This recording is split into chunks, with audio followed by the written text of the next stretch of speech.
France. ഇപ്പം Olympics നടന്നുകൊണ്ടിരിക്കുന്ന ഒരു രാജ്യം, ഏറ്റവും വലിയ യൂറോപ്യൻ രാജ്യങ്ങളിൽ പെടുന്ന ഒരു രാജ്യമാണ് ഫ്രാൻസ്. നമുക്ക് ഫ്രാൻസിൽ പോയി പഠിക്കാം. നമുക്ക് ധാരാളം ജോബ് ഓപ്പർച്യൂണിറ്റീസ് ഉള്ള രാജ്യമാണ് ഫ്രാൻസ് എന്ന് പറയുന്നത്. നിങ്ങൾക്ക് അതിൻ്റെ എലിജിബിലിറ്റിക്കായിട്ട് ഇംഗ്ലീഷ് ലാംഗ്വേജോ ഫ്രഞ്ച് ലാംഗ്വേജോ ആവശ്യമില്ല. 50% മാർക്ക് മാത്രമാണെങ്കിൽ കൂടി നിങ്ങൾക്ക് ഫ്രാൻസിൽ നിങ്ങൾക്ക് കോളേജിൽ അഡ്മിഷൻ കിട്ടാനുള്ള സകല ചാൻസുകളും ഉണ്ട്. നിങ്ങൾക്ക് അവിടെ പാരീസ് പോലത്തെ സിറ്റികളായിട്ടുള്ള ലിയോൺ, അതുപോലെ ബോർഡിയോ പോലത്തെ സിറ്റികളിൽ നിങ്ങൾക്ക് വലിയ അവസരങ്ങൾ ലഭിക്കുന്നുണ്ട്. പൊതുവെ മാനേജ്മെൻറ്റ് കോഴ്സുകളൊക്കെയാണ് ഫ്രാൻസ് പൊതുവെ കുട്ടികളെ നോക്കുന്നത്. അതുപോലെ തന്നെ IT ഇൻഡസ്ട്രിയിലും ധാരാളം ഓപ്പർച്യൂണിറ്റീസ് അവിടെ വരുന്നുണ്ട്. ഇവിടെ പഠിക്കുന്ന കുട്ടികൾക്ക് മാസ്റ്റേഴ്സ് ബിരുദധാരികൾക്ക് 2 വർഷം വരെ സ്റ്റേ ബാക്ക് കിട്ടുന്നുണ്ട്. അതിനുശേഷം 5 വർഷത്തെ അലുമിനി വിസയ്ക്കും അവർക്ക് അപ്ലൈ ചെയ്യാവുന്നതാണ്. ബിരുദം പഠിക്കുന്ന കുട്ടികൾക്ക് സ്റ്റേ ബാക്ക് ഇല്ല. അവർക്ക് ഇന്ത്യയിലേക്ക് തിരിച്ചു വന്നതിന് ശേഷം അപ്ലൈ ചെയ്ത് കഴിഞ്ഞാൽ 5 വർഷത്തെ അലുമിനി വിസ കിട്ടുന്നതാണ്.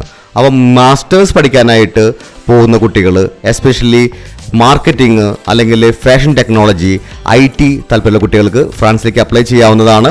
നിങ്ങൾക്ക് ക്യാമ്പസ് ഫ്രാൻസ് എന്നൊരു ഇൻ്റർവ്യൂ ഉണ്ടായിരിക്കും. അതിന് ഡേറ്റ് കിട്ടാനായിട്ട് ശകലം ബുദ്ധിമുട്ടുണ്ട്. അപ്പോൾ എത്രയും പെട്ടെന്ന് അപ്ലൈ ചെയ്ത് ക്യാമ്പസ് ഫ്രാൻസിലേക്ക് പോകുന്നതിന് മുമ്പായിട്ട് യൂണിവേഴ്സിറ്റിയുടെ കയ്യിൽ നിന്നുള്ള എല്ലാ ഡോക്യുമെൻറ്റേഷൻ ചെയ്ത് കഴിഞ്ഞ് കഴിഞ്ഞാൽ നിങ്ങൾക്ക് ക്ലാസ് തുടങ്ങുന്ന സമയത്തിന് മുമ്പായിട്ട് തന്നെ നിങ്ങൾക്ക് ഫ്രാൻസിലേക്ക് എത്താനായിട്ട് പറ്റും.